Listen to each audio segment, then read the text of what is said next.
Olen Huttusen Antti, retkipaikkablogin perustaja ja siitä nyt on tullut sitten työkin pikkuhiljaa ja sen lisäksi tehdään TV-ohjelmia ja matkailumarkkinointia. Että siinä se tiiviisti.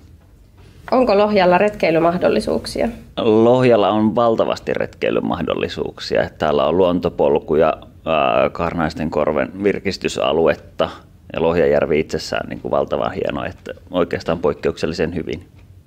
Lempparisi Lohjalla? Kyllä mä sanoisin, että Karkalinniemi kokonaisuudessaan sekä Torholan luolan että luonnonpuiston ansiosta, sitten Lohjansaari ja siellä kruununa Paavolantammi ja sitten ehkä kolmantena Liessaari. Lohjan luonnon erikoisuudet top 3. No, tuossa jo 2 tuli mainittuakin niistä, että Paavolantammi ehdottomasti edustaa niin tätä Lohjan seudulla kasvavia tammia, mikä on Suomen mittakaavassa niin kuin melkein ainutkertaista.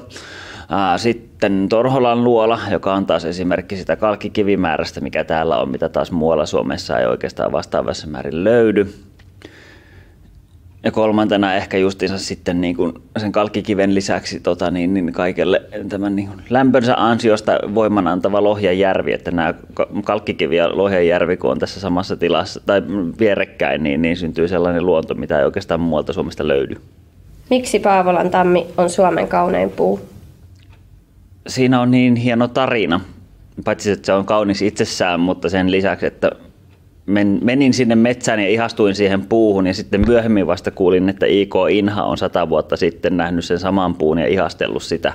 Et sanoisin, että siinä on niin kuin jotain sellaista. Tavallaan se puun niin kuin viehätys ulottuu niin kuin 100 vuoden taakse ilman, että niin kuin siinä on ollut sitä jatkumoa välissä. Onko Torholan luola luolien kuningas? Kyllä se ainakin luolien kuninkaallisiin Suomessa kuuluu, että yhtä suurta kalkkikiviluolaa ei tunneta.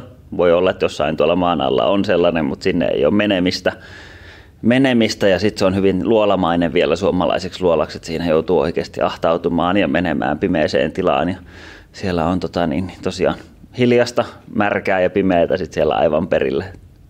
Millaista oli tehdä metsien kätkemä ohjelmaa?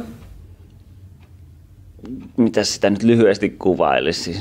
Tietyllä tapaa hyvin etuoikeutettua, että sai tehdä niin kuin sellaista asiaa työkseen tuossa mittakaavassa, mitä niin tekisi vapaa-ajallakin ja niin kuin kiertää suhteellisen lyhyessä ajassa niin kuin Suomen hienoimpia luonnonmuistomerkkejä ja luonnon nähtävyyksiä, niin kertakaikkisen mahtavaa.